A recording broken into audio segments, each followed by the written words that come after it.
Meses depois, depois ele fugiu de Londres e eu fui o primeiro a chegar na Tailândia.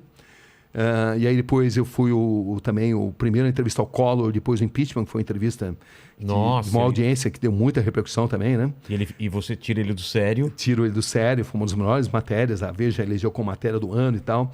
Nesse dia, nessa matéria, eu entrevistei o PC, onde tive uma conversa longa com ele, aonde eu estou assim muito convencido, né? Que ele falava que ele se sentia injustiçado porque ele era o único que tinha pago. Ele me deu a entender que a dona Elma tinha sido envenenada. Caramba. Não falou isso com todas as letras, mas me deu a entender. Eu entendi dessa forma. Nas entrelinhas. Nas entrelinhas. Enfim, são coisas que você pode provar, mas que enfim. E ele falou o seguinte, né? Exatamente, olha, tem um dinheiro muito grande e ele achava que pelo fato dele ter sido o único que tinha sido preso, que tinha sido pago mesmo, tinha pago um alto preço, né? Que né? Ele deveria receber uma parte maior. Mas outros envolvidos no esquema não concordavam com isso. Ou seja... E eu estou convencido de que por essa razão ele foi eliminado. Com certeza. Com certeza. Não é uma afirmação. Supostamente ele foi eliminado. Supostamente ele foi eliminado, enfim. Eu lembro de várias matérias. Por tudo que eu investiguei o caso, a história mais ou menos é essa. Dou com uma teoria, porque a gente tem que ter responsabilidade, claro, né? Para afirmar, você tem que provar. E foi muito... É que o pessoal não lembra, mas foi muito estranho a forma que ele foi encontrado morto. Porque nesse dia, é o seguinte, ele até então, ele defendia claramente o governo e outras pessoas envolvidas no esquema. Nessa entrevista, pela primeira vez, ele estava sendo agressivo, estava mandando mensagens cifradas. Olha, eu vou falar. Mais, eu não vou falar. Olha, eu vou falar. Para quem ele mandou? Não vou falar exatamente, não sei exatamente. Mas ele estava enviando mensagens. Essa entrevista foi uma entrevista histórica, deu recorde de audiência. Eu estava no SBT, ganhou de audiência da Globo. Foi uma matéria histórica na minha carreira, né? O Enigma das Alagoas chamava esse documentário, né? E é só ver a entrevista do PC ali que dá para entender o que eu estou falando. E ele falava exatamente esses usos e costumes, né? Que ele falava, poxa, mas essa corrupção aí, todo esse dinheiro que você recebia, ele falou, Cabrini, o país funciona dessa forma, não sejamos hipócritas. E aí a gente vê depois Lava Jato, olha só, quanto tempo antes? Estamos falando de 90 e... 93. 93, não mudou muito, né? Ou escalou até, né? Exatamente. Caramba. 93, quando eu localizei, né? A morte dele não. A morte dele foi em 95. Foi 2 anos depois. 2 anos depois. Tá. O que mais, Mandíbula? Vamos para as últimas perguntas. Mandíbula é bom, hein? Muito bom. Mandíbula por quê? Por causa do... Da gengivona aí. Veio um convidado aqui, olhou para ele, chamou ele de Mandíbula e ficou. Mas é bom, né? É o Gustavo. Digamos que é um apelido sexy. Sexy faz sucesso, né? As mulheres ficam imaginando, assim. Mas ele é bonito, né? Bonito. Muito obrigado. Sem viadagem na frase. É um garoto bonito. Manda umas perguntas aqui pra mim no gente Asus. boa, gente boa demais. Muito obrigado, gente. Ó, eu mandei algumas pra você Tá já. Enquanto isso, eu vou ler um superchat aqui da Rose Buava, que ela tá passando pra divulgar o Instagram dela, que é Rose Buava, e dizer que é psicóloga com ênfase em ansiedade e depressão há mais de 20 anos. Atende online e mandou beijos pra vocês dois. Poxa, obrigado. Retribua.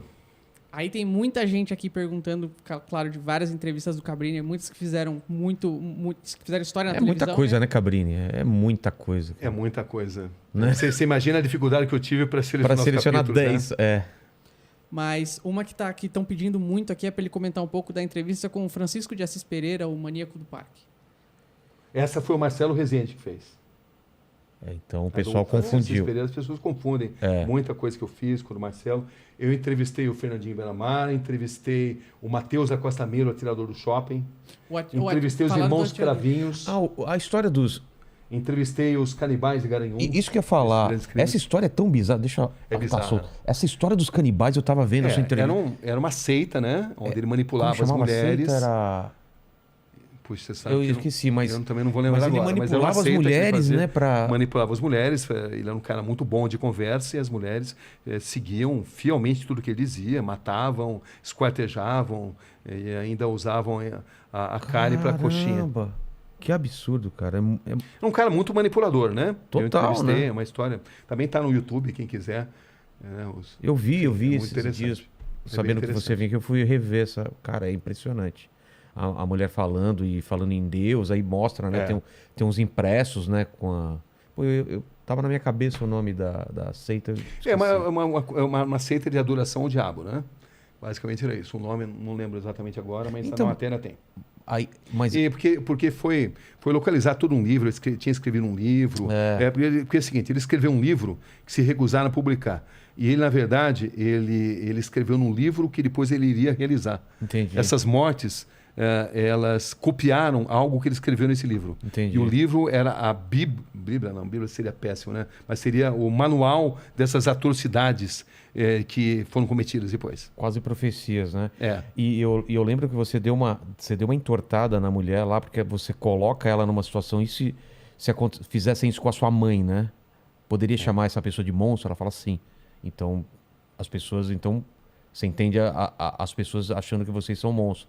E eu achei isso porque ela não percebeu que ia para esse lado a pergunta depois, né? E aí ela se dá conta, né? Quando você está nessas entrevistas, é uma guerra mental. Né? Você vê que eu não levo, como você também não, não, né? Eu não levo anotação. Porque você não pode perder o olho no olho. Exato. Entendeu? Porque o body language, né? A linguagem corporal. As grandes perguntas, elas nascem de respostas incompletas, aonde você às vezes muda totalmente... Ou de silêncios, né? Silêncio, pausas, você muda totalmente o encaminhamento da entrevista mediante algo que foi contado. Mas para isso você precisa estar muito atento. E você não pode perder, você não pode baixar os olhos, senão você perde o contato com a pessoa. Então, é assim que você consegue extrair, né? Eu lembro, por exemplo, quando entrevistei o Matheus Acosta Meiro, o atirador do shopping, né? Uma frase dele que me impressionou muito. Aquele do filme que ele entrou no meio do filme. Isso, que ele assistiu o filme Clube da Luta. E depois... Saiu atirando mesmo. Exatamente, saiu atirando. E ele dizia, o que ficou na sua mente? Ele falou, ficou na minha mente claramente o cheiro de sangue e pipoca. Cara. Você vê, ele relacionava sangue e pipoca na mente dele. E nunca se arrependeu do que fez. Essa é a verdade. Psicopata não se arrepende. Porque ele pode até falar que se arrepende porque eles são inteligentes, são frios e notam que precisam falar muitas vezes o que as pessoas esperam ouvir. Entendi. Mas psicopatas não têm cura. Caramba. O Vulkslock 22, Olá Inteligência Cabrini, gostaria de saber, existe uma enorme romantização da criminalidade do perfil das pessoas que cometem crime, mas na experiência, qual a sensação e lição que tira de toda essa experiência com eles? Existe algo a ser aprendido com a mente dessas pessoas. Traumas de infância, ou não. Sempre tem um gatilho ou não? Às vezes sim, às vezes não. Não é exatamente automático. Muitos usam isso como algo para justificar o que fizeram, entendeu? Como um trauma da infância, né? Então você precisa penetrar muito nessa mente, e penetrar na mente de um psicopata é tarefa complicada, mas boa parte deles padece do bichinho, do veratismo, da vaidade, e é quando você consegue extrair muita coisa.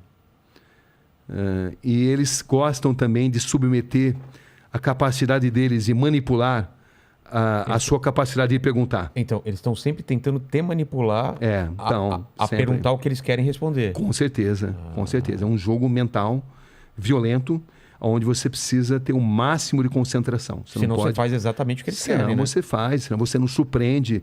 E eu costumo usar muitas vezes a tática de repetir determinadas perguntas em situações diferentes para extrair respostas às vezes diferentes. Entendi.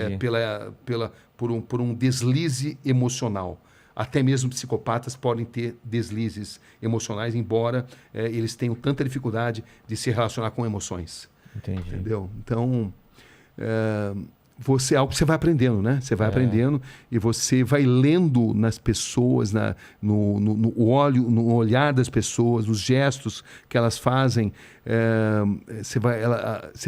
Elas vão emitindo os sinais. Às vezes elas estão morrendo de vontade de contar uma determinada verdade, desde que você consiga entender esses códigos. Ou outras vezes não. Como se fosse um prêmio que você precisa merecer, merecer intelectualmente para ela te revelar aquilo, né? Por isso que eu acredito muito em perguntas curtas e grossas, perguntas grandes demais, dão chance para a pessoa pensar no que vai responder. Entendi. Quando você está falando na sua pergunta, ela já está, vou falar isso, né? Entendeu? Não. Então, a pergunta curta e grossa, muitas vezes, de sopetão é uma grande arma. Mas também a maneira de entrevistar o Rogério não é a maneira de entrevistar o Mandíbula. Não. As pessoas têm personalidades diferentes. Às vezes você precisa ser mais suave, às vezes você precisa ser mais incisivo. Isso muda. Como decidir? Experiência. Psicologia, eu sempre tive muito fascínio pela psicologia, mas a psicologia prática, né? Claro que eu me informo, né? Procuro ler os grandes mestres, mas é muito intuitivo também. Tem essa linguagem silenciosa, né? Com certeza. Corpo, da Tem. microexpressões. Tem. O Aleph... Desculpa, pode falar. Não, e também tem dia que você capta mais, tem dia que você capta menos, enfim. É uma violenta guerra mental. Em determinadas entrevistas, não todas, né? Tem entrevistas que não. São mais tranquilos. Né? São mais tranquilas, mas em determinados momentos você sente que você está numa guerra mental. Entendi. O Alep 77 pede para ele contar sobre a experiência dele com os fuzileiros navais no Haiti. Uma das experiências mais fascinantes, porque eu vi que existem soldados brasileiros incrivelmente bem formados. Eles fizeram um trabalho muito bom no Haiti, muito bom, numa área muito instável, uma área muito perigosa, repleta de gangues. E os brasileiros fizeram... Os brasileiros, os fuzileiros navais brasileiros são muito respeitados internacionalmente pela competência, pelo profissionalismo. Essa que é a verdade. Os brasileiros muitas vezes não sabem dar valor a isso, mas por isso que tantas vezes o Brasil é requisitado para fazer escolta, para atuar em áreas muito instáveis belicamente. Entendi. E os fuzileiros navais brasileiros fizeram um grande trabalho no Haiti. Entendi. Falaram aqui que o Cabrini comentou agora que entrevistou os irmãos Cravinhos e é um assunto que está muito em voga no momento por causa do filme que saiu da Suzane von Richthofen Dos dois filmes, né? e do caso. E perguntaram aqui se quando o Cabrini entra na entrevista, ele já tem... Ele tem uma opinião formada e não se deixa abalar independente do que a pessoa fale, ou você saiu de lá com outra impressão de acordo com o que o pessoal... Eu sempre me permito mudar de opinião. E sempre parto do pressuposto que a minha convicção é irrelevante. A minha obrigação é fornecer para o telespectador ferramentas para que ele tire as suas conclusões. É assim que eu me comporto. Porque senão é aquilo que você falou. Se você já entra com preconceito, você vai encaminhar o papo para tentar aquela tese ser provada. Inúmeras vezes mudei de ideia totalmente. Ah, é? Muitas vezes. Eu me permito mudar de ideia. Tem alguma que você lembre, assim? Muitas. Por exemplo, essa da Rosa que eu te falei. É verdade. Que você foi com uma que ia ser para baixo e de repente mudou totalmente. Acabou não sendo, mas os próprios irmãos Cravinhos também. O que eu falei, essa que eu citei, Luzine, né? Do copiloto lá que eu vi. Sei. Entendeu? Enfim, eu sempre estou com minha mente pronta para mudar radicalmente e para encaminhar as entrevistas de uma forma que eu jamais imaginava. É claro que você faz a lição de casa, você imagina que você pode perguntar isso ou aquilo, mas eu me permito mudar radicalmente a entrevista diante das respostas. Entendi. E grande parte das melhores perguntas que eu já fiz na minha carreira, você não tinha... eu não tinha estabelecido, não estava no meu roteiro. Entendi. E primeiro que eu não levo de roteiro, né? Não, mas mentalmente você posso perguntar isso. Exatamente. Entendi. Mas eu me permito mudar, com certeza. Até porque a resposta da pessoa muda totalmente o caminho que você está indo, né? Exatamente. Exatamente. Cabrini, muito obrigado pelo papo, foi incrível, espero que você volte mais vezes, porque tem muita história pendente aí, né? Que as pessoas devem estar aí desesperadas. Mas aqui estamos celebrando sua história de vida, sua carreira, e eu sempre faço 3 perguntas para todo mundo, e contigo não vai ser diferente. A primeira é o seguinte: qual foi o momento mais difícil da sua vida ou da sua carreira? Olha, eu citaria... Pode citar vários? Não. Claro. Bom, o anúncio da morte do Senna, né? Pela proximidade que eu tinha, relacionamento assim, pessoal, era profissional também, mas era um relacionamento pessoal, né? A gente tinha um relacionamento bacana. Eu diria também que esse dia que a gente foi quase fuzilado, executado pelo Talibã, meu Deus, quando eles estavam dizimando uma vila, porque essa vila, os moradores tinham dado comida para as tropas inimigas. os combates entre Esse foi o dia que você acha que ficou mais perto da morte mesmo? Foi, com certeza. Foi. E o que você fez? Você acredita em Deus? Rezou? O que você faz? Eu acredito em Deus, não acredito necessariamente em igreja, né? Porque igrejas muitas vezes têm manipulação. Mas enfim, mas eu acredito em Deus. Tá. Eu sou cristão. Você chegou a rezar? Mas eu basicamente respeito todas as crenças e a ausência delas também. Enfim, eu acho que a gente tem que ser dessa forma, né? Também acho. Tem que respeitar todo mundo. Mas você chegou a falar com Deus? Olha, você fica tão concentrado ali em não morrer. Você fica concentrado em estabelecer uma comunicação. Ali, o meu desafio era estabelecer uma comunicação. Fazê-lo ter algum desejo de entabular uma conversa comigo. Entendeu? Então, o fato de eu saber falar algumas palavras, eu precisava convencê-lo a falar com alguém que um comandante dele, que falasse inglês, entendeu? Não? E que eu pudesse me expressar melhor, né? Me comunicar melhor. Então eu fico de tal forma concentrado que a minha parte racional toma totalmente minha mente. Entendeu? Então nessas oportunidades eu sou 100% razão. Eu tento ver o que é melhor, qual a melhor solução, como foi agora que a gente ficou aí sequestrado pelo Talibã durante algumas horas, como foi com as Farc. Eu tento ver o que é melhor, porque eu sei que os companheiros que estão comigo dependem de mim também, porque em geral eu sou mais experiente, eu sou aquele que vai conseguir ficar mais sereno. Entendi. Isso já aconteceu muitas vezes, né? Então eu sei que eu sou assim. Então eu sei que vai depender muito da minha lucidez sair de determinadas situações. Então é isso que eu procuro fazer. Então foi esse momento com Senna, esse momento... Bom, o que mais que teve de momento difícil? Investigações da banda podre da polícia, porque você imagine um bandido quando tem a possibilidade de usar ferramentas do Estado, o mal que ele pode fazer. Exatamente. Então, banda podre da polícia, nas várias matérias que eu fiz, são matérias muito desafiadoras pelo grau de ameaça que eles podem fazer, pelo grau de intimidação. Né? Como eu sempre digo, denunciados não mandam flores. Claro. Então, acho que seriam esses os momentos mais desafiadores. Momentos de cobertura de guerra, momentos de cobertura de banda podre da polícia.